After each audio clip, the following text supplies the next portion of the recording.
Hi. Olivia. Thomas assured me that Lizzie's not here. No, she's not. She's at play rehearsal. Alan told me you were back. He also told me about the baby. I'm sorry. I can't imagine. Thanks.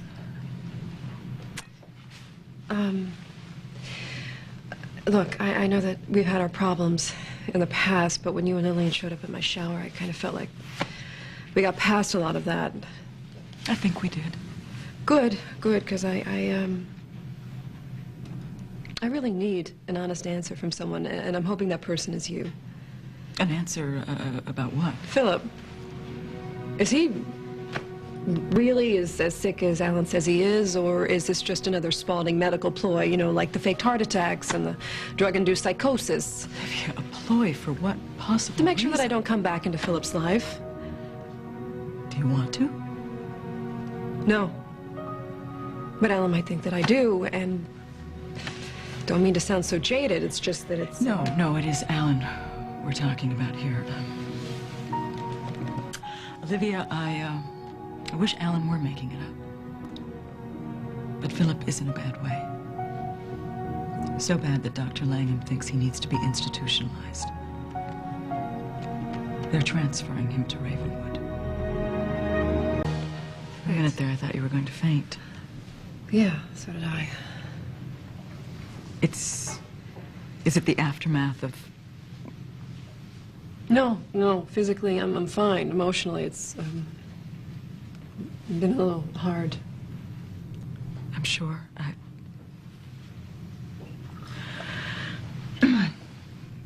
No, I just, I was going to say something sympathetic, and then I realized how inadequate it was.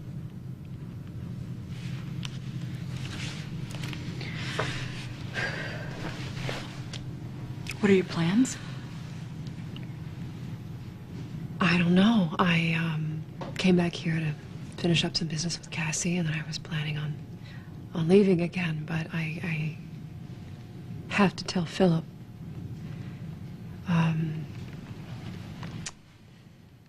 Have you seen him since he's been in the hospital? Yes. I can't imagine Phillip going along with that. He loves to be in control. Until now. Now it's more important for him to get better. Did I do this to him, Beth? I did, didn't I? No, Olivia, it wasn't any one person or thing. This has been building for months, and if anything, I suppose the trigger was Lizzie's illness. Maybe, but it was my leaving that pushed him over the edge. Yes, it was. It was my leaving and the fear that he would never see our child. Olivia, don't blame yourself. Don't do that on top of everything else that you're going through. I guess it's easier said than done. Look, whatever brought Phillip to this point, he's getting the help he needs now, and that's really all that matters. Yeah. And, Lizzie, how's she handling all this? I mean, it must have set her back. No, actually, she's doing pretty well. Look, I know that it seems you've come back to chaos, but the situation really is under control. Actually, for once, the whole family is in agreement. We're going to take care of Phillip. So you don't have to worry. You just go and do what you need to do to take care of yourself. Yeah, I will. I need to see Phillip first, you know. I need to see how he really is. Olivia, that really is a bad idea.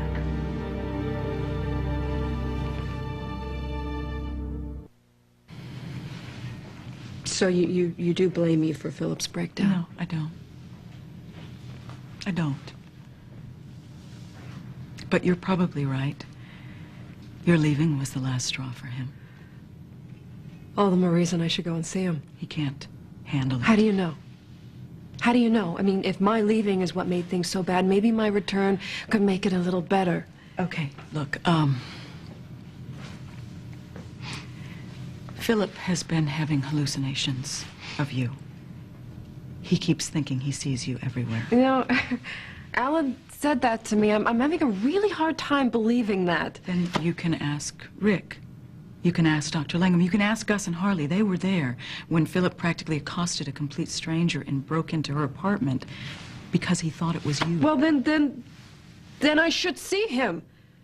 If he saw me in the flesh, maybe these hallucinations would stop. Maybe it would get him grounded in reality again. Okay. Well, let's go with that for a minute.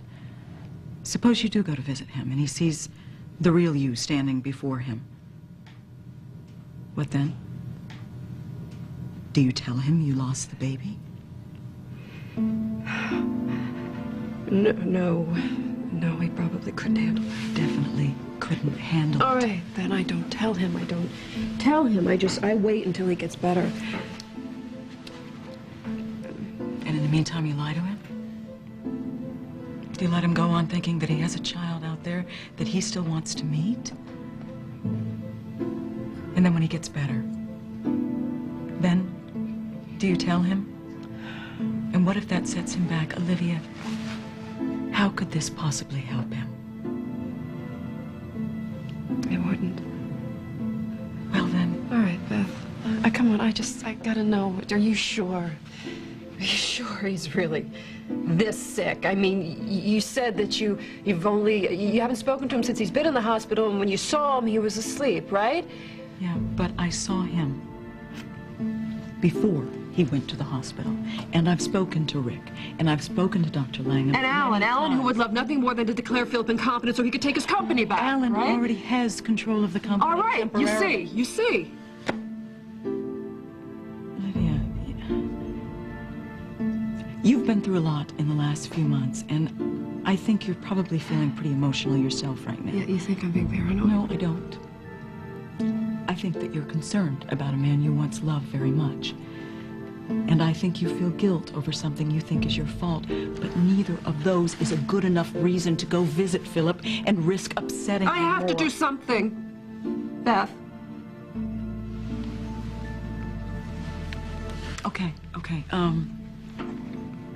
Then my suggestion is that you speak to Rick or you speak to Christopher. If there is something you can do, they'll tell you. In the meantime, I am going to see Phillip later today. I'll call you in the morning. I'll give you a full report, I promise, all right? Promise. Yes. All right. Thank you. I have to get this. This could be Lizzie Sure. needing a ride. Easy purse. Hello? Oh, Sue, hi. Yes, it's a fundraiser for the library, for the literacy volunteers. But if you hold on a minute, I can get you the numbers.